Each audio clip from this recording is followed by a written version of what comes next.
Assalamualaikum warahmatullahi wabarakatuh. Alhamdulillah wassalatu wassalamu ala Rasulillah wa ala alihi wa sahbihi wa mawalah. Wa ashhadu an la ilaha illallah wahdahu la syarikalah. Wa ashhadu anna Muhammadan abduhu wa rasuluh sallallahu alaihi wa ala alihi wa sahbihi wa man tabi'al huda ila yaumil qiyamah. Alhamdulillah, puji syukur kita haturkan kehadirat Allah. Waktu duha ini kembali kita lanjutkan kajian dengan membaca kitab Al-Mulakhas fi Syarhi Kitab Tauhid. Dan insyaallah kita berada di bagian akhir dari bab Bayanu syai'in min anwa'is sihr. Penjelasan tentang aneka ragam sihir.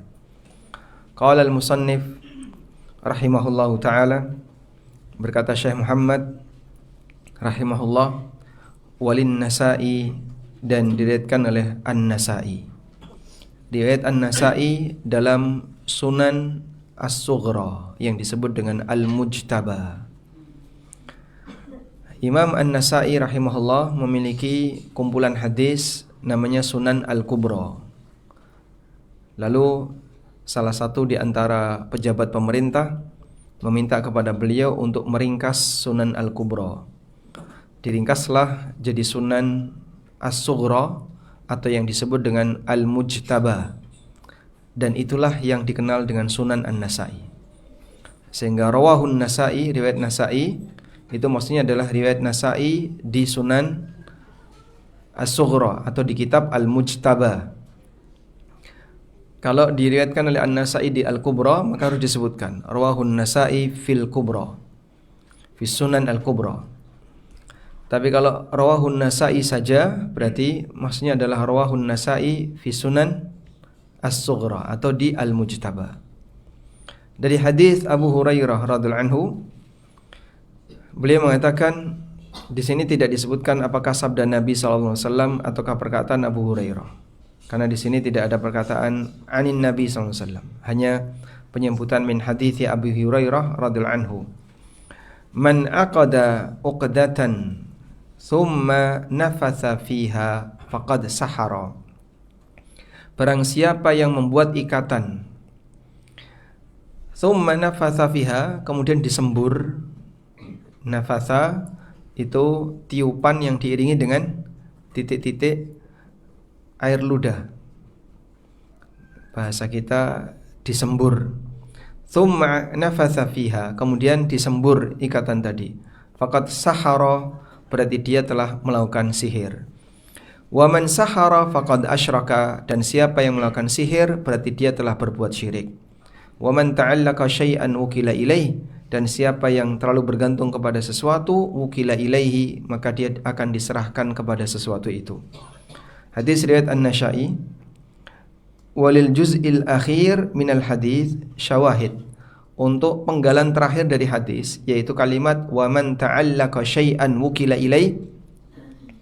Di situ ada syawahid, ada riwayat-riwayat yang lain yang mendukung yataqawwa biha, yang menguatkan statusnya. Akhrajah syahid, dan riwayat pendukungnya diriwayatkan oleh At-Tirmidzi. At-Tirmidzi dalam jami'nya, Jami' At-Tirmidzi, Ahmad dan Al-Hakim. Baik, sekarang coba kita lihat beberapa makna dari kosakata. Man aqada uqdatan ala syakli ma yaf'aluhu as-sahara. Siapa yang membuat ikatan seperti ikatan yang dibuat oleh tukang sihir. Min aqdil khuyut, di mana mereka membuat ikatan dengan cara dijahit, al-khuyut, buntelan, wa nahwiha, atau semacamnya. Kalau buat ikatan sih kita sering ya, buat botok itu juga diikat ya, di biting ya. Terus apa lagi, pepes, tempe, itu buntelan semua ya. Tapi buntelan yang seperti ini tidak termasuk buntelan sihir. Ini buntelan mengenyangkan. Kita juga bikin buntelan yang lain, buntelan isinya kantong duit, buntelan apa lagi, dan benda-benda yang kita buntel. Maka di sini ditegaskan oleh Syekh Dr. Al-Fauzan, ala syakli ma yaf'aluhu as-sahara, seperti bentuk buntelan yang dibuat oleh tukang sihir. Pakai kain mori, dicelup minyak za'faron, habis itu dikasih uap, dikasih asap dari kemenyan. Isinya apa? Isinya jerami. Kemudian dikasih 1 butir beras. Terus dibungkus pakai kain mori, dijahit, ditulisi la ilaha illallah. Kemudian dikalungkan di bayi. Setelah disembur. Maka praktek seperti ini termasuk sihir.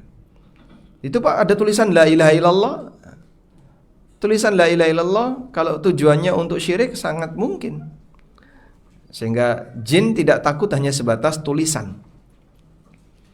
Jin tidak takut kalau hanya sebatas tulisan. Zikrullah yang ditakuti oleh setan adalah zikrullah dalam bentuk dibaca dan diiringi dengan keyakinan batin. Tapi kalau cuma tulisan, dipajang, dipakai jimat pun bisa. Kalau hanya tulisan. Dan saya pernah bongkar benda seperti ini. Kain mori yang dijahit, kemudian tak bongkar, isinya jerami. Nah, di tengah jerami itu ada 1 butir gabah. Masya Allah. Filosofinya begini Pak, ini nanti kalau anak ini kelaparan, maka dia tandur 1 butir gabah tadi, akan menumbuhkan 7 bulir. Setiap bulir isinya 100 gabah, sehingga jadi 1 bulir jadinya 700 gabah. Selak mati Mas, kelaparan nandur gabah. Dan gaya-gaya filosofi seperti ini mengajarkan orang untuk memberikan alasan praktek pelanggaran termasuk syirik dalam aktivitas sehari-hari. Wa nafatha fiha an-nafsu huwa an-nafkhu ma'arikin wa huwa dunat tafal. Nafatha dari kata an-nafsu maksudnya adalah an-nafkhu ma'arikin, tiupan yang diiringi dengan titik-titik ludah, cairan ludah, semburan yang ada cairan-cairan ludah. Wa huwa dunat tafal, tidak seperti meludah. Jadi kalau meludah ini kan semuanya cairan. Kalau ini cairan bercampur dengan apa? Dengan udara, dengan angin. Faqad sahara, maka dia telah melakukan praktek sihir. Maksudnya adalah fa'ala sihral muharram, dia telah melakukan praktek sihir yang diharamkan. Wa man sahara faqad asyraka, dan barang siapa yang melakukan sihir berarti dia telah berbuat syirik. Li'anna sihra la yata'atta biduni syirki, karena praktek sihir tidak akan dilakukan tanpa syirik. Li'annahu isti'anatun bisyayatin, sebab sihir itu ada unsur minta pertolongan kepada setan. Nah, ini ada 1 kalimat yang berbahaya kalau orang tidak perhatian. Wa man ta'allaqa syai'an ukila ilai. Siapa yang bergantung kepada sesuatu, maka dia akan dipasrahkan oleh Allah, diserahkan oleh Allah kepadanya. Sehingga salah tempat bergantung, celaka dunia akhirat. Maka orang yang terlalu bergantung pada jimat, ya sudah diserahkan ke jimatnya. Nah, jimatmu sekarang bisa apa? Nggak bisa apa-apa. Terlalu bergantung kepada keris, diserahkan ke kerisnya. Diserahkan di sini maksudnya gimana Pak? Hatinya dibuat bergantung sangat kuat sehingga sampai melupakan yang lain. Maka dalam pikiran dia sebab keselamatan hanya 1 itu. Karena hatinya dibuat sangat bergantung. Wukila ilai, dia akan dipasrahkan kepadanya. Makanya ini hukuman terhadap orang yang bergantung kepada selain Allah, sehingga Allah Subhanahu wa ta'ala jadikan hatinya semakin kuat ketergantungannya kepada benda-benda tadi, kepada makhluk-makhluk tadi. Ada yang terlalu bergantung kepada kuburan, ada yang terlalu bergantung kepada jimat, ada yang terlalu bergantung kepada senjata-senjata yang diyakini punya nilai keramat. Ini bisa berbahaya. Termasuk diantaranya adalah orang yang terlalu bergantung kepada sebab kauni, Contohnya Pak, terlalu bergantung kepada suami, sehingga ketakutan dia kehilangan suami itu luar biasa. Kalau suaminya mati, Masya Allah, seperti sudah berakhir hidupnya. Dan itu ajaran animisme, dinamisme, ajaran kesyirikan masa silam yang dikenal di Indonesia ya. Sehingga kalau suaminya mati, dibakar, istrinya harus ikut nyemplung ke dalam api, ikut dibakar, biar mati bareng dengan suaminya. Karena diajarkan seperti itu. Hidupmu kalau tanpa suami habis. Maka begitu suaminya mati dibakar, dia ikut dibakar. Di masa jahiliyah juga seperti itu. Sedangkan kaum muslimin diajarkan untuk tawakal kepada Allah, bahwa bergantung jangan sampai salah tempat. Seharusnya kau bergantung kepada Allah, bukan bergantung kepada makhluk. Sementara posisi makhluk hanya sebab. Baik. Maka dalam hal ini, ketergantungan makhluk kepada makhluk yang lain ada dua. Satu, ketergantungan karena latar belakang ideologi, karena latar belakang keyakinan. Walaupun gak masuk akal, tetap dia yakini. Karena berangkatnya dari apa? Dari ideologi tadi, dari keyakinan. Iki apa tuh iki? Buntelan. Fungsinya apa? Oh, itu pesugihan. Apa hubungannya antara pesugihan dengan buntelan dengan pesugihan? Marakno sugih? Tidak ada. Walaupun tidak masuk akal, tapi tetap diyakini. Inilah ketergantungan pada apa? Ini contoh ketergantungan pada sesuatu karena keyakinan. Nah, yang seperti ini berarti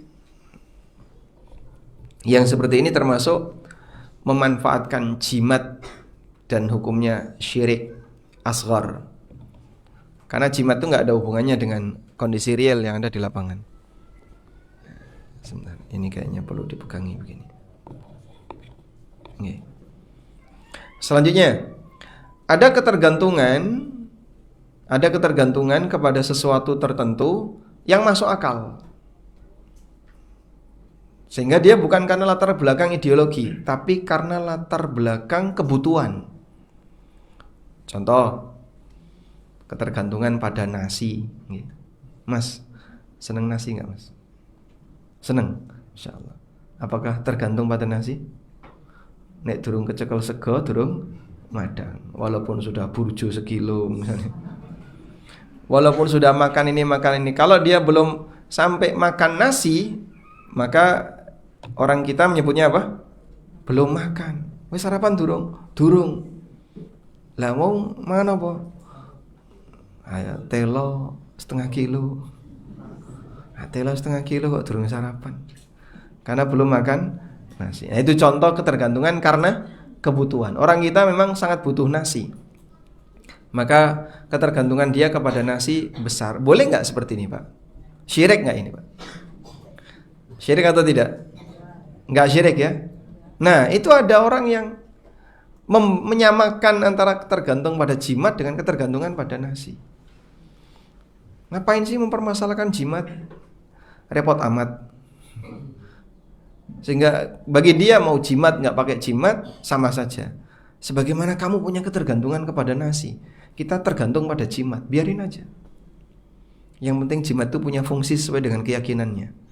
Oh beda Pak, Bapak itu salah Pak, kaprah di sini. Nggak bisa membedakan antara ketergantungan yang dia punya latar belakang kebutuhan dan ketergantungan karena keyakinan. Jimat itu nggak ada hubungannya. Sehingga apa hubungan antara jimat dengan kekebalan tubuh? Itu tidak ada. Kalau kamu suntik imun, nah itu punya kekebalan tubuh. Imunisasi. Tujuannya apa? Untuk menciptakan kekebalan tubuh. Ya, kan gitu katanya, imunisasi. Sehingga kalau kaitannya dengan kekebalan tubuh, kamu mengkonsumsi vitamin C, makanan yang sehat, rajin olahraga, biar nggak gampang sakit. Itulah kekebalan tubuh. Tapi kalau kerikil dibungkus mori, ini untuk kekebalan tubuh, gak nyambung. Kenapa dia pakai itu? Karena keyakinan. Ada juga ketergantungan karena latar belakang tidak aman. Ya, kalau saya nggak megang ini, saya nggak aman. Contoh ya, orang sakit tertentu, dia harus minum obat per sekian jam. Lupa bawa obat, gimana Pak? Merasa tidak aman. Itu ketergantungan karena merasa tidak aman. Ini tidak sampai pada tingkatan kesyirikan. Tapi ini bisa menghilangkan tawakal jika terlalu berlebihan. Ya. Suami istri selesai hubungan badan, istrinya baru bilang lupa minum obat. Masya Allah. Derdek gak itu Pak? Sing bingung yang mana, suaminya atau istrinya? Ya. Itu contoh apa? Ketergantungan karena rasa tidak aman. Wah, engko nek dadi piye, nek dadi piye? Nek dadi ya wis wong dadi. Baik. Seperti itu contoh aneka ketergantungan yang ada di masyarakat. Dan bergantung kepada sesuatu, kalau salah tempat bahaya. Maka ada ketergantungan yang 100% dilarang. Itulah ketergantungan karena keyakinan di luar yang dipandu oleh dalil. Sehingga ketergantungan kepada air keramat itu tidak boleh. Ketergantungan kepada benda keramat tidak boleh. Ini 100% tidak boleh. Dan itulah jimat. Tapi kalau ketergantungan pada sesuatu karena ideologi yang dipandu dalil, boleh enggak? Misalnya orang suka zam-zam untuk pengobatan, boleh. Kenapa? Dipandu oleh dalil. Ruqyah itu kan karena keyakinan ya. Orang kalau nggak punya keyakinan dia nggak bakalan ngeruqyah. Ruqyah itu muncul karena keyakinan. Loh, ruqyah ini apa hubungannya secara medis? Ya nggak bisa diteliti secara medis. Loh, kok kamu meruqyah? Karena ada dalil. Ketergantungan karena latar belakang ideologi harus didasari oleh dalil. Kalau tidak, jadinya jimat. Itu rumus ya. Baik.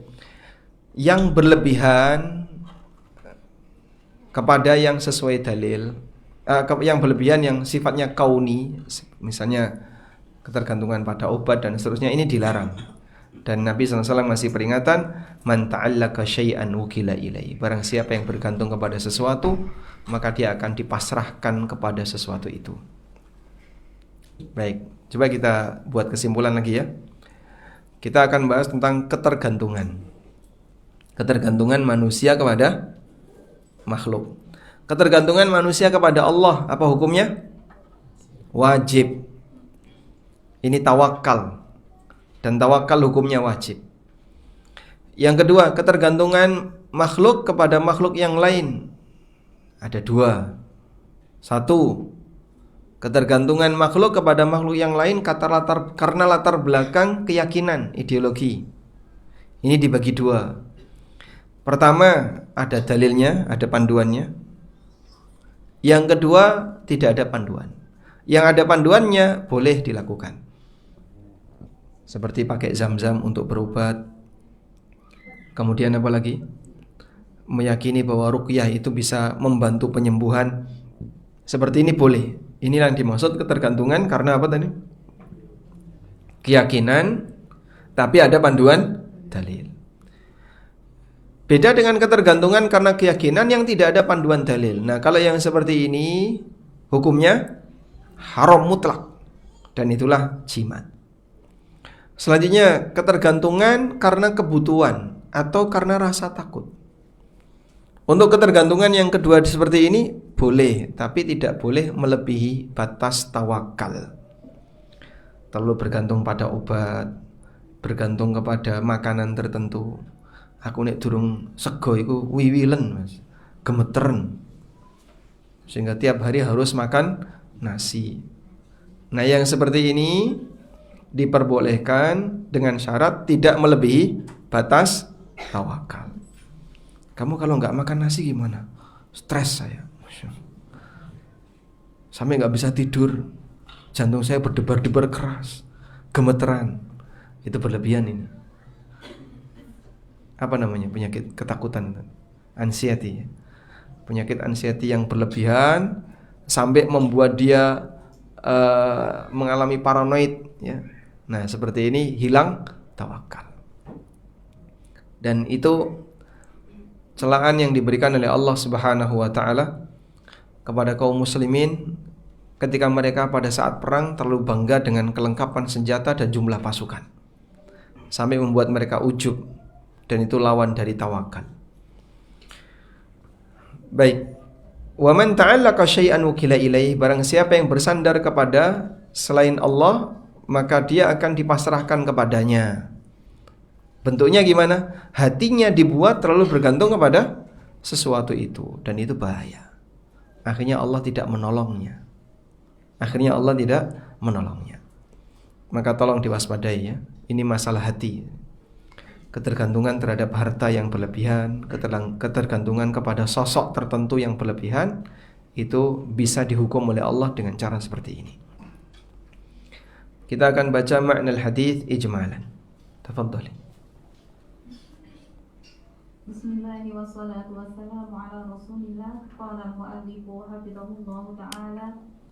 Ma'na al-hadits ijmalan yubayyinu sallallahu alaihi wasallam naw'an min anwa'i sihri wa hukmahu muhadziran ummatahu min ta'atihi fayaqulu inna min anwa'i sihri an ya'qida al-'uqada fil quyuti wa nahwiha wa yanfukha fi tilka al-'uqadi nafkhan mashuban birriqi wa dhalika anna as-saharata idza aradu 'amala sihri 'aqadul khuyuta wa nafasu 'ala kulli 'uqdatin hatta yan'aqida ma yuriduna min as-sihri fatatakayyafu nafsuhu al-khabithatu bisyarri wa yasta'inu bisyayatin wa yanfukhu fi tilka al-'uqadi fayakhruju min nafsihi al-khabithati nafsun muqtaranun birriqi al-mumaziji lisyarri wa yasta'inu bisyayatin fayusibal mashuru bi'idnillahi al-qawniyi al-qadari. Munasabatul hadisi lil bab anna fihi bayana naw'in min anwa'i sihri wa huwa sihrul 'uqadi al-musamma bil 'azimah. Ma yustafadu min al-hadis al-awwal bayanu naw'in min anwa'i sihri wa huwa ma kana biwasitatil 'uqadi wan nafasi. Al-thani anna sihra syirkun li'annahu isti'anatun bisyayatin. Al-thalith anna man i'tamada 'ala ghairillahi qadalahu Allahu wa azallahu. Tasdidnya di lam. Nah, makna hadis ijmalan. Penjelasan hadis secara global. Nabi SAW menjelaskan naw'an min anwa'is sihr, aneka ragam sihir, dan berikut hukumnya. Makanya kemarin kita sebutkan bahwa sihir tidak bisa didefinisikan dengan satu kalimat yang baku, mengingat ragamnya banyak, sehingga definisi ini nggak bisa mencakup semuanya. Muhadziran ummatahu, sebagai peringatan bagi umatnya agar jangan sampai melakukan praktek sihir. Fayaqulu, beliau mengatakan, sesungguhnya di antara bentuk sihir adalah seseorang membuat ikatan fil khuyut, dalam jahitan atau apapun itu. Jahit di sini tidak harus pakai benang ya. Bisa jahit pakai benda-benda apapun, yang penting pokoknya jahitan. Nek sihir di staples Pak, sama saja ya. Mau dilem, mau di staples, mau intinya buntelan. Wa yanfukha fi tilkal uqad nafkhan mashuban birrik, lalu disembur diiringi dengan apa? Titik-titik cairan ludah. Karena tukang sihir ketika dia melakukan praktek sihir, aqadul khuyut, dia membuat buntelan. Wa nafathu ala kulli uqdatin, kemudian dia tiupkan, dia sembur di setiap-tiap buntelan tadi, sehingga terjadilah apa yang dia inginkan, apa yang mereka inginkan berupa sihir tadi. Maka dalam hal ini bercampur antara jiwa yang buruk bisyarri dengan semangat yang buruk. Jiwanya sudah jiwa yang jelek, punya niat jahat, asyar, sehingga kecampur. Ada orang yang karakternya buruk tapi terkadang punya niat baik. Orang ini dukun, karakternya buruk. Pas ada orang yang sedang kecelakaan ditolong, nah, itu pas dukun lagi punya niat baik.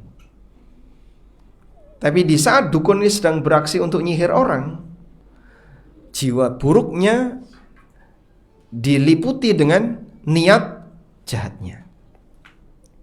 Wa yasta'inu bisyayatin, lalu dia minta tolong dengan setan, minta bantuan setan.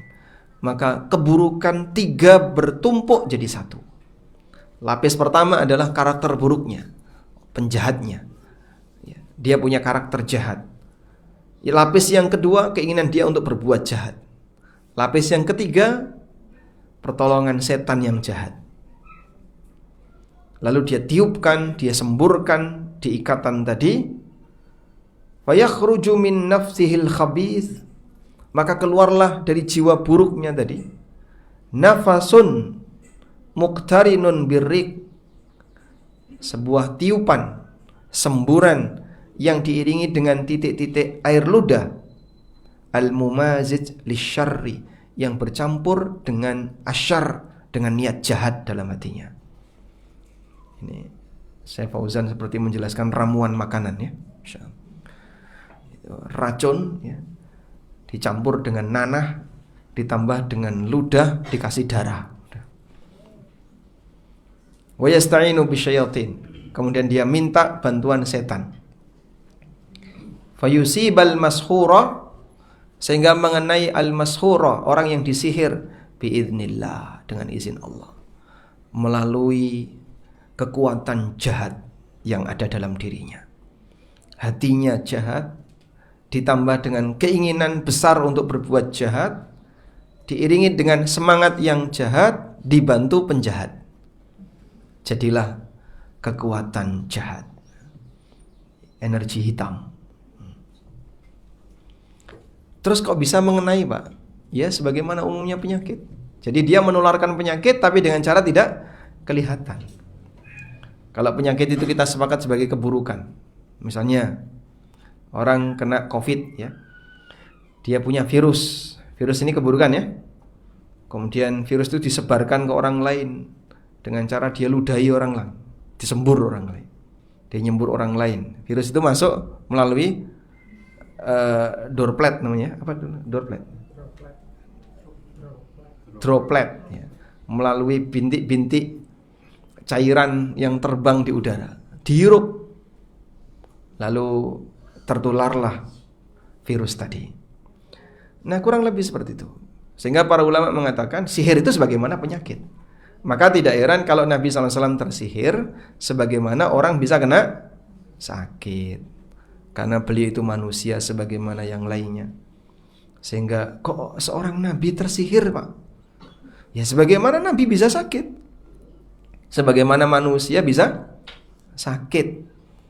Karena Nabi itu tidak maksum dari penyakit, sebab beliau manusia. Sehingga Nabi SAW pernah terluka, Rasulullah SAW pernah demam, Nabi SAW pernah terkena sihir. Maka beliau terkena sihir, beliau sakit, normal sebab beliau manusia. Dengan izin Allah al-kauni al-qadari. Izin kauni maksudnya adalah takdir. Ya Allah takdirkan dia sakit melalui proses tadi.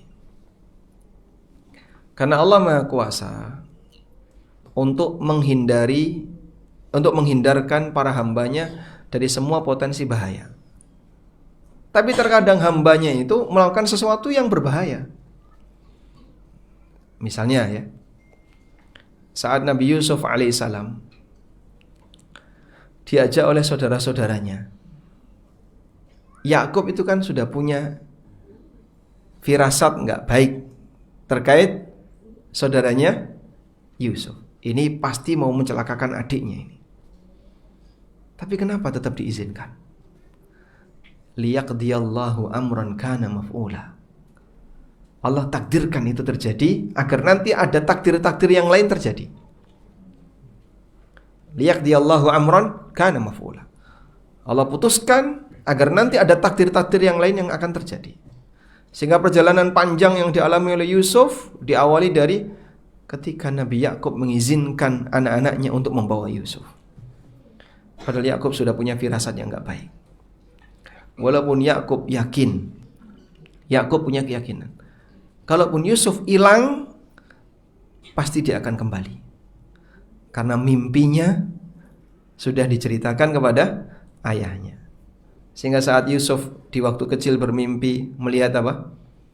Inni ra'aitu ahada asyara kaukaban wasyamsa wal qamara ra'aituhum li sajidin. Aku melihat 11 bintang, matahari dan bulan, semuanya sujud kepadaku. Ya bunayya la taqsus ru'yaka ala ikhwatika. Wahai anakku, jangan kau ceritakan mimpimu kepada saudara-saudaramu. Dan ini indikator bahwasanya saudarinya Yusuf juga pintar takwil mimpi. Mungkin belajar dari ayahnya. Tapi waktu itu Nabi Yakub tidak menyebutkan seperti apa takwilnya. Takwilnya terjadi kapan? Sekian puluh tahun berikutnya. Sekian puluh tahun berikutnya baru takwil itu terjadi. Sehingga beliau bermimpi di waktu masih kecil, takwilnya terjadi ketika beliau sudah dewasa. Baik. Dan dari sinilah kita bisa lihat bahwa terkadang Allah takdirkan sesuatu terjadi sesuai dengan yang Dia kehendaki, agar nanti akan ada kejadian-kejadian berikutnya. Karena takdir itu ujian dari Allah. Terkadang saya sempat berpikir agak sedikit terlalu kebablasan mengenai kejadian Husain bin Ali radhiyallahu anhu. Beliau dibunuh di mana? Di Karbala. Waktu Husain bin Ali itu kan sebelumnya beliau mengirim Muslim bin Aqil ya. Muslim bin Aqil datang ke daerah Irak untuk melihat kondisi yang sebenarnya di Irak. Betul enggak kalau masyarakat Irak itu mau membaiat Husain? Datanglah Muslim bin Aqil ke sana, kemudian sampai menghimpun kekuatan, tapi kemudian kekuatan itu bisa dipatahkan dan Muslim bin Aqil dibunuh. Nah, Muslim bin Aqil ini sudah ngirim surat ke Husain, jangan datang ke Irak, karena ternyata mereka semuanya adalah penipu. Mereka nggak bakalan mau membelamu. Bahaya di sini. Surat itu sudah sampai ke Husain. Saat Husain berangkat, ada 3 orang besar yang sudah menahan Husain. Jangan berangkat.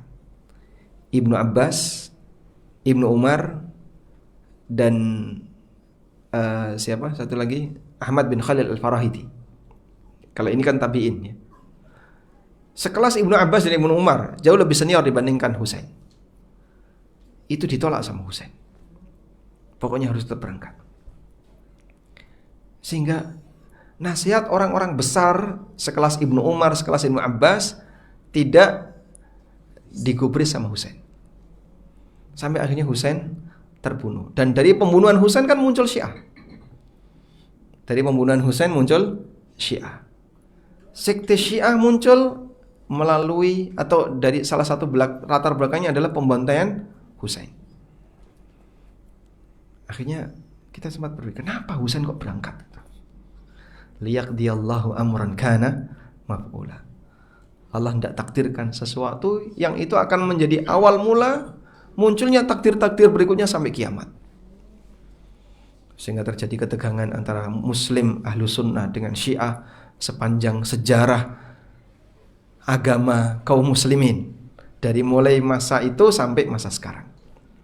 Ya meskipun tidak langsung terbentuk ya, karena pasca pembantian Husain barulah kemudian terbentuk Syiah dalam wujud gerakan. Kalau sebelumnya pemikiran sudah ada, dalam wujud gerakan terbentuk dipimpin oleh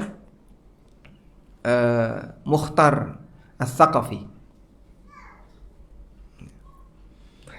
Dan terjadilah seperti yang saat ini kita bisa lihat ya, sehingga ketegangan antara ahlu sunnah dengan Syiah sepanjang perjalanan sejarah yang sudah banyak menelan korban, agar ini jadi ujian bagi para hamba untuk mengukur sejauh mana tingkat keseriusan kamu dalam mengikuti sunnah Nabi SAW.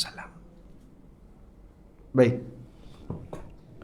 Kemudian munasabatul hadits lil bab, keterkaitan hadis dengan bab. Dalam hadis ini terdapat penjelasan tentang salah satu bentuk sihir, yaitu sihir uqad yang disebut dengan azimah. Sihir uqad namanya apa? Azimah. Sihir buntelan itu namanya azimah. Pelajaran dari hadis terdapat penjelasan tentang salah satu bentuk sihir yang dilakukan melalui perantara ikatan atau buntelan dan semburan. Dan bahwasanya sihir itu adalah praktek syirik karena di situ meminta bantuan kepada setan. Dan siapa yang bersandar kepada selain Allah, khadzalahullah, Allah akan biarkan dia. Allah tidak akan ngasih pertolongan kepadanya. Wa adzallahu, dan Allah akan menghinakannya. Waliyadzubillah. Makanya waspada dengan ketergantungan kepada makhluk yang lain. Baik. Selanjutnya hadis dari Ibnu Mas'ud radhiyallahu anhu, Rasulullah sallallahu alaihi wasallam pernah bersabda, "Ala unabbiukum mal adhu hiya namimah alqalah bainan nas." Maukah aku tunjukkan kepada kalian apa yang dimaksud dengan adhu? Maknanya adalah al-kadzib was-sihr. Apa yang dimaksud dengan al-adhu? Tahukah kalian apa itu al-adhu? Itu adalah namimah. Siapakah orang yang melakukan praktek namimah itu? Al-qalah bainan nas. Orang yang suka memindahkan berita di antara sesama masyarakat. Hadis riwayat Muslim. Ala adatu tanbih. Alah di sini kata yang digunakan untuk memberi peringatan. Ketahuilah. Nah, orang terus fokus ya. Coba perhatikan. Itu fokus ya. Dengerin dulu. Itu membuat orang fokus. Itu namanya apa? Adatu at-tanbih. Unabbiukum ukhbirukum. Maukah aku tunjukkan kepada kalian? Al-adhu dengan fathah ain sukun dot. Masdar adha. Ya'dahu. Adhan. Maknanya adalah kadzib, berdusta, menyihir, wa namma, dan menyebarkan namimah. Wal muradu bihi huna, dan maksud Nabi SAW di sini adalah sihir. Tahukah kamu apa itu sihir? Itu adalah namimah. An-namimah naqlul hadis ala wajhil ifsad. Menyebarkan berita, menyampaikan berita tapi dengan maksud ngerusak hubungan. Ini bahaya. Makanya Allah Subhanahu wa taala melarang kita untuk mengikuti an-namam. Wala tuti kulla hammazin mahin masya'im binamim. Gimana? Hammazin masya'in binamim. Jangan kau taati orang yang terhina itu, yang dia suka al-hammas. Hammas itu suka membuli orang. Masya'in binamim, dan suka menyebarkan namimah. Maka namimah itu biar tidak tersebar, jangan digubris. Bisa jadi Anda nanti jadi korban. Mohon maaf ya. Di lingkungan yang punya keseragaman latar belakang akidah, terkadang namimahnya dominan. Dan saya menemukan beberapa orang yang, terutama ibu-ibu, ini penampilan Masya Allah. Kita nggak ragukan dari sisi pakaian, tapi ternyata dia punya potensi namimah. Dia potensi namimah, suka memindahkan berita dari satu titik ke titik yang lain, sehingga dia ini orang yang jadi pusat berita. Kalau ada kabar apa gitu, dia yang tahu duluan. Ada orang model kayak gitu ya, dia yang tahu duluan. Terus kadang dia sebarkan, si A lagi gak seneng sama si B, ngomong apa, terus dia sebarkan kepada si B. Mohon maaf tadi si B itu ngomong seperti ini, si A ngomong seperti ini sama kamu. Akhirnya emosi dia. Berarti namimah itu jujur gak? Jujur tidak? Jujur tapi bikin ajur ya. Namimah itu jujur, dia gak bohong. Aku gak bohong loh ini ya, aku sampaikan apa adanya. Ini rekamannya nih, Masya Allah. Tapi tujuannya apa? Min ajli al-ifsad. Sekarang saya sebutkan contoh namimah yang paling banyak. Ini paling banyak. Saya kira di sini pun banyak, insya Allah. Sebagaimana Jogja Utara juga banyak. lembaga pendidikan. Di situ mendidik anak-anak dari mulai SD sampai SMA, SMP, SMA. Dah. Baik yang mondok maupun yang tidak mondok.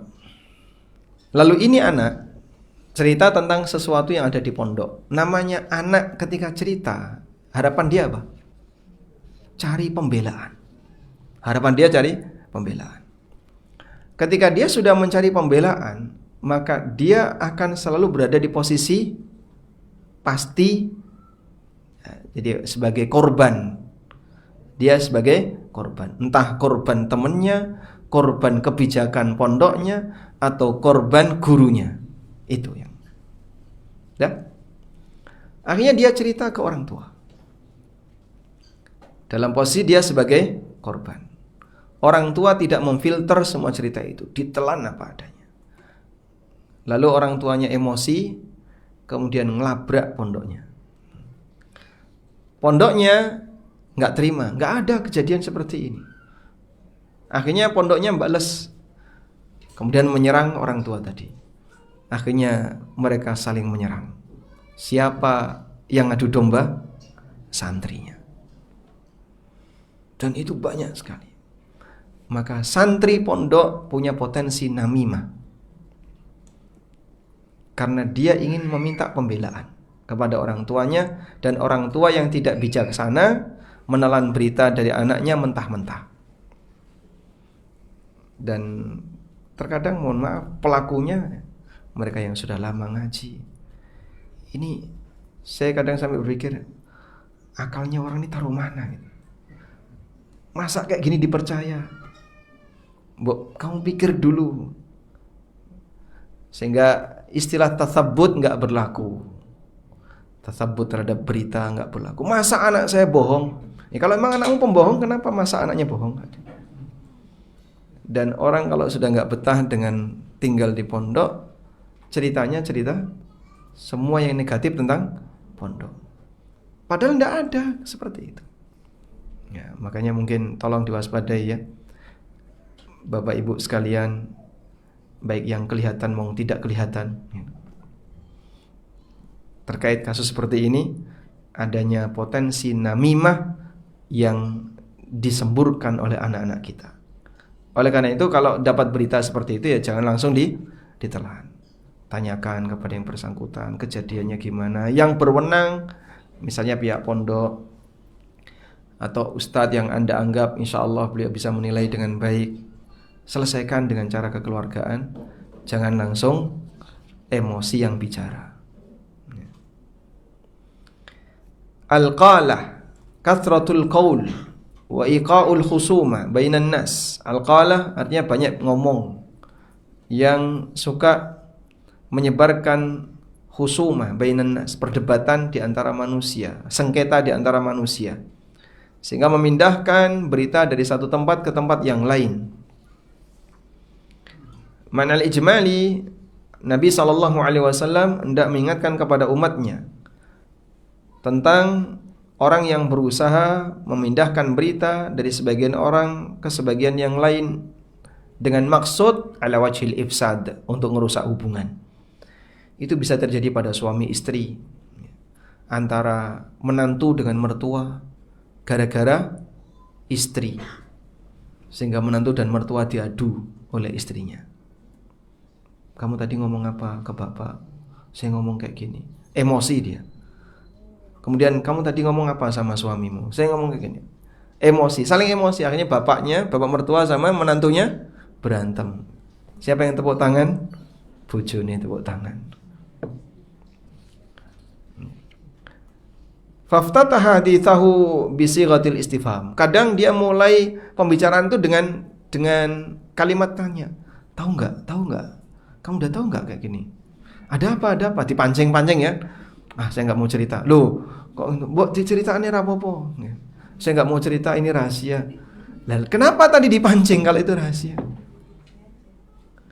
Emang dia sengaja mancing. Kamu tahu enggak sih? Itu ada kasus kayak gini. Katanya ini. Siapa sih? Saya enggak mau cerita, ini rahasia. Lah mau kok takon kowe iki? Liyakuna auqa fin nufus wa ad'a lil intiba, agar makin kuat keinginan batin untuk pingin tahu. Fasa'alahum mal'atuhu, maka Nabi SAW tanya kepada mereka, tahu enggak kamu apa itu sihir? Lalu beliau kasih jawaban. Udah? Nah, disinilah terkadang orang ketika melakukan namimah itu dia bisa mempengaruhi perasaan orang lain dengan cara apa? Samar. Perasaan orang terpengaruh dengan cara tidak kelihatan, karena memindahkan kabar dari satu ke satu tempat yang lain. Tujuannya dalam rangka untuk merusak hubungan dan menimbulkan sengketa di antara mereka. Lianna dzalika yaf'alu ma yaf'aluhu as-sahara, lianna dzalika ma yaf'aluhu as-sahir minal fasadi wa tafriqil qulub. Dan ini sebagaimana dilakukan oleh para tukang sihir, yaitu merusak dan menghancurkan kondisi batin. Munasabatul hadits lil bab, Nabi SAW menjelaskan bahwasanya namimah termasuk salah satu bentuk sihir. Walahuma, dan diriwayatkan oleh Bukhari Muslim dari Ibnu Umar radhiyallahu anhuma bahwa Rasulullah sallallahu alaihi wasallam pernah bersabda, "Inna minal bayani la sihra." Sesungguhnya di antara penjelasan itu ada yang punya kekuatan sihir.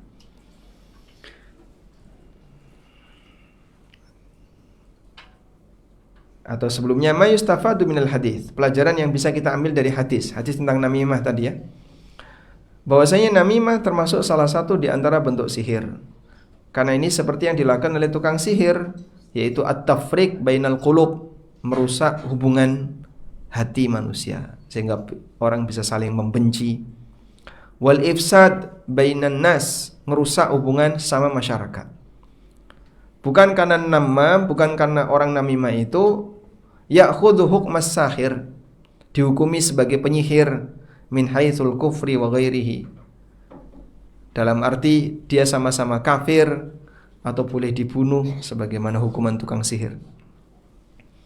Sehingga disebut sihir, kenapa? Namimah disebut sihir, kenapa? Kenapa Mas namimah disebut sihir? Karena satu, memberi pengaruh tapi tidak kelihatan. Yang kedua, merusak hubungan. Sebagaimana tukang sihir punya keinginan untuk merusak hubungan antara suami dan istri. Wa yata'allamuna ma yufarriquna bihi bainal mar'i wa zawji.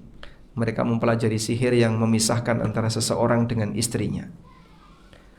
Yang kedua, haramnya namimah dan termasuk dosa besar. Yang ketiga, pembelajaran dengan metode tanya jawab itu hukumnya diperbolehkan, karena ini bisa merangsang orang untuk ingin tahu lebih detail. Selanjutnya, al-bayan la sihra. Sesungguhnya inna minal bayani la sihra, penjelasan itu punya kekuatan sihir. Al-bayan maksudnya adalah al-balaghah wal fasahah, punya kemampuan menyampaikan dan fasih ketika menyampaikan. Dan kekuatan orang yang bisa menyampaikan dengan fasih itu menambah keindahan. Di STDI Imam Syafi'i itu ada tulisan gede sekali, min zinatir rajul fasahatuhu, gantengnya orang adalah fasihnya ketika bicara ya. Makanya kalau Pak RT kok ngomongnya Masya Allah, tegas, fasih, tambah la sihra ay ya'malu amala sihri. Maksudnya adalah dia melakukan sebagaimana kerjanya sihir. Fa yaj'alul haqqa fi qalibil batil. Maka kebenaran bisa dibalik sehingga terlihat sebagai kebatilan. Wal batila fi qalibil haqq. Dan kebatilan terlihat sebagai kebenaran.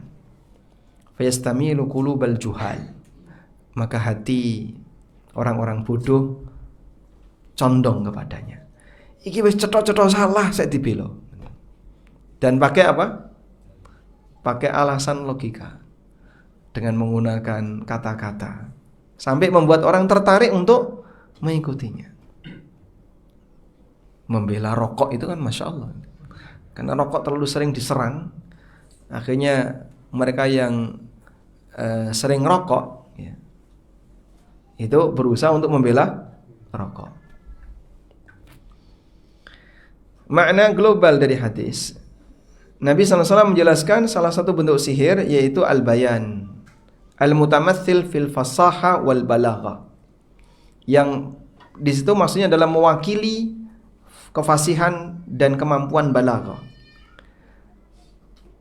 Karena ini bisa menimbulkan athar, pengaruh fil qulub wal asma', hati dan pendengaran. Sehingga orang bisa merasakan nikmat ketika mendengarkan itu.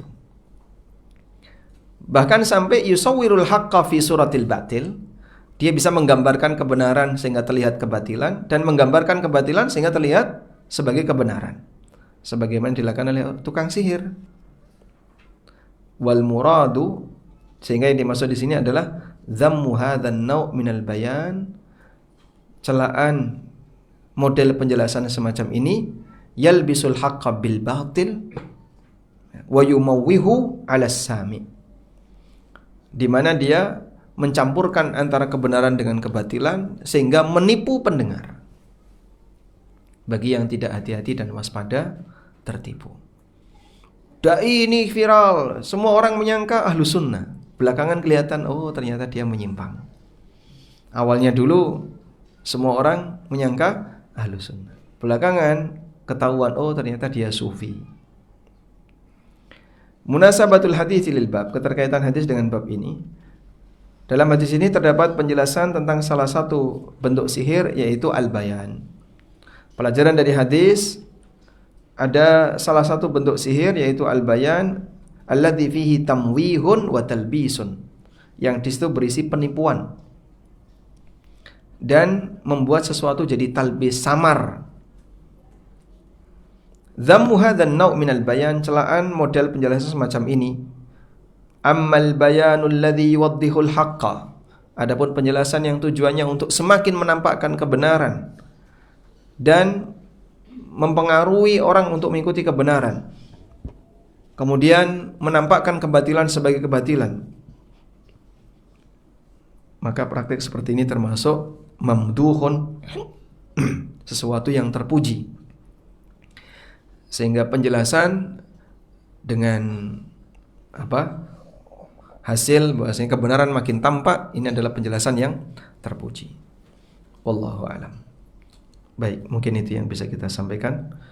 Semoga bermanfaat. Wassallallahu ala nabiyyina Muhammadin wa ala alihi wa sahbihi wasallam.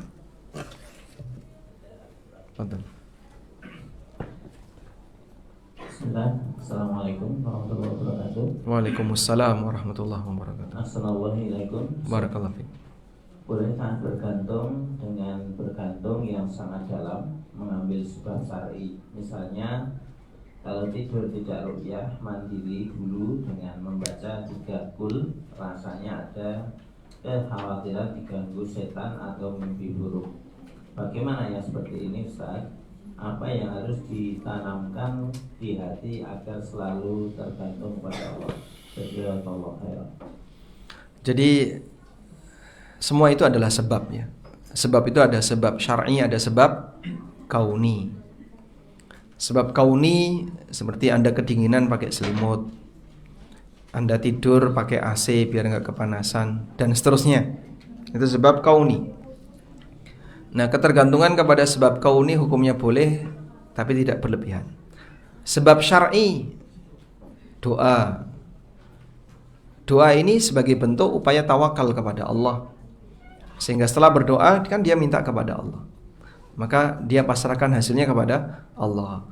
Oleh karena itu, kalau ketergantungannya hanya kepada doa saja, doanya yang jadi titik ketergantungan dia, ini masalah. Wah, lali dongane, piye iki lali dongane? Nah, biasanya sing sampean waca, saya itu biasanya baca pakai kertas, Pak. Iki lali ra kegawa, lupa enggak terbawa. Lali dongane piye? Akhirnya dia kadang sampai khawatir berlebihan karena lupa doanya. Berarti ketergantungan dia kepada apa? Teks, bukan kepada Allah. Padahal orang bisa berdoa dengan bahasa apapun, tapi karena ketergantungan kepada teks, ya modelnya kayak tadi. Oleh karena itu dalam hal ini wallahu a'lam, kalau Anda merutinkan sunnah tadi, yaitu meruqyah diri sendiri sebelum tidur, dengan membaca Al-Ikhlas, Al-Falaq, An-Nas selalu ditiupkan ke badan sebanyak 3 kali, insya Allah hal yang baik. Dan ketika Anda lupa, merasa ada yang hilang, itu juga hal yang baik, karena meninggalkan sunnah dalam hal ini ya. Tapi kalaupun tidak melakukannya sampai takut berlebihan, nah ini mungkin masalah.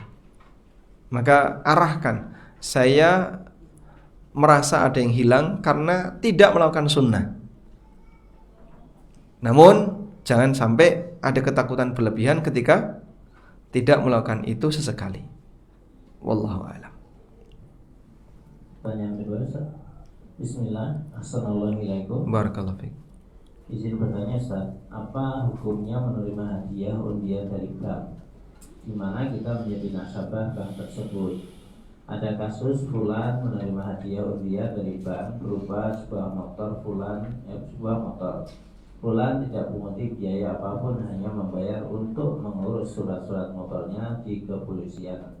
Setelah motor diterima dari bank, jadi jika status motornya itu haram, sekarang apa sebaiknya yang dilakukan di mana Fulan sudah memakai motornya itu selama kurang lebih 2 tahun? Jazakumullah khairan. Masya Allah. Baik, Fulan tidak boleh memanfaatkan motor itu karena ini motor hadiah dari status dia sebagai nasabah bank. Oleh karena itu motor ini bisa diberikan untuk kegiatan sosial, bisa dijual lalu uangnya dibagi-bagikan ke fakir miskin, atau dia bisa berikan ke yayasan dan lembaga sosial untuk operasional, sehingga dikembalikan ke umat, ke masyarakat. Yang sudah berlalu, kalau Fulan tidak tahu, ya sudah berlalu. Tapi untuk berikutnya segera diselesaikan dengan cara tadi. Wallahu a'lam. Pertanyaan ketiga, Ustaz. Assalamualaikum. Waalaikumsalam.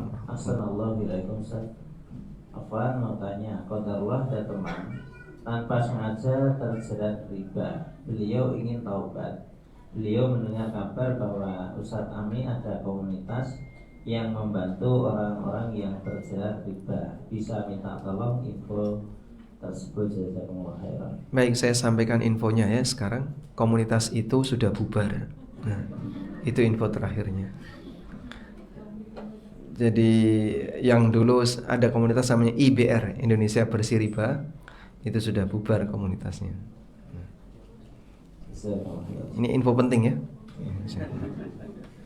Baik, cukup. Pertanyaan keempat, masih ada lagi. Nah. Bismillah. Assalamualaikum. Semoga Allah menjaga Ustaz dan keluarga.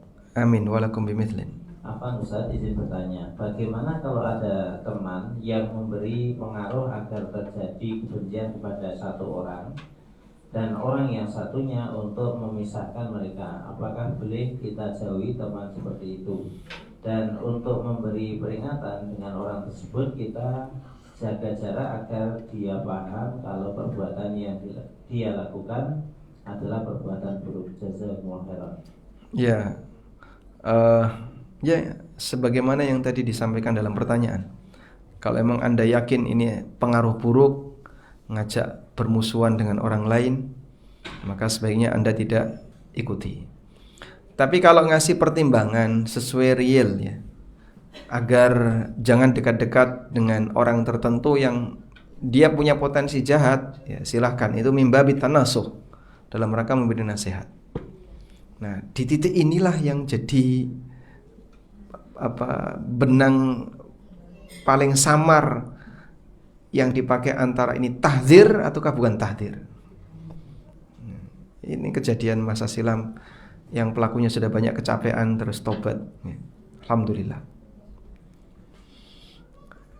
Kalau tanasuh mimba bin nasiha, ada orang punya potensi jahat, ini jelek banget. Si A nggak ngerti kalau si B ini jahat, ya kita kasih tahu, jangan dekat-dekat sama si B. Si B itu penipu. Satu, ini korbannya sudah ada. Si B itu sukanya kayak gini, nanti kamu jadi korban, dan seterusnya. Maka kita ingatkan si A ini boleh. Ya. Tapi kalau belum jelas, ya, dengan maksud karena kebencian, tanpa ada bukti yang jelas, ya, jangan diikuti. Nah, selanjutnya pertanyaan. Bismillah. Assalamualaikum. Bagaimana solusi untuk masalah seperti ini? Contoh, seorang istri ibu rumah tangga dengan 3 orang anak tidak mendapatkan nafkah batin dari suami dengan senormalnya, maaf, setahun mungkin hanya 2 atau 3 kali, dan istri merasa tersiksa dengan hal itu. Sedangkan untuk meminta cerai juga tidak mau, tidak berani karena kondisi finansial yang hanya mengandalkan suami, dan itu pun selama ini juga dirasa tidak mencukupi untuk keluarga. Suami sudah melakukan terapi pengobatan medis atas hal tersebut selama 2 tahun, namun tidak berhasil. Bagaimana Ustaz nasihatnya? Jazakumullah khairan. gimana nasihatnya, Pak? Wah, ini di tempat umum kayak gini. Tapi sudah ada upaya yang dilakukan oleh suami, ya. Tinggal bersabar saja dua-duanya. Artinya suami mengalami seperti itu bukan karena kesengajaan, karena kebencian kepada istrinya, tapi terkadang hasrat lagi turun dan susah untuk naik lagi. Intinya begini, kalau posisi istri, dia memang punya hak untuk gugat cerai dalam hal ini. Tapi kalau dia merasa nggak sanggup dengan gugat cerai dan dia pilih bersabar, ya silahkan bersabar. Karena kan pilihannya ketika dia bersabar dengan kondisi ini, berarti sang istri gimana? Dia masih punya hak dapat nafkah, sehingga di posisi ekonomi dia aman dibandingkan ketika dia cerai sementara dia tidak punya sumber penghasilan. Tapi ketika dia bertahan bersama suaminya atau dia cerai dengan suaminya, mungkin dia bisa nikah lagi dan gak jaminan juga akan mendapatkan sesuai dengan yang dia harapkan. Wallahu a'lam. Dan sebagai solusi sementara, ya, sambil nanti suami untuk melakukan terapi tadi, sudah 2 tahun, ya, bisa menggunakan fisik suami yang lain. Bisa menggunakan fisik suami yang lain untuk memicu syahwat istri. Nah, itu mungkin nanti bisa ditanyakan kepada yang ahli yang wallahu a'lam. Baik, mungkin itu yang bisa kita sampaikan. Wassallallahu ala nabiyyina Muhammadin wa ala alihi wa sahbihi wasallam. Wa akhiru da'wana alhamdulillahi rabbil alamin. Wassalamualaikum warahmatullahi wabarakatuh. Waalaikumsalam warahmatullahi wabarakatuh.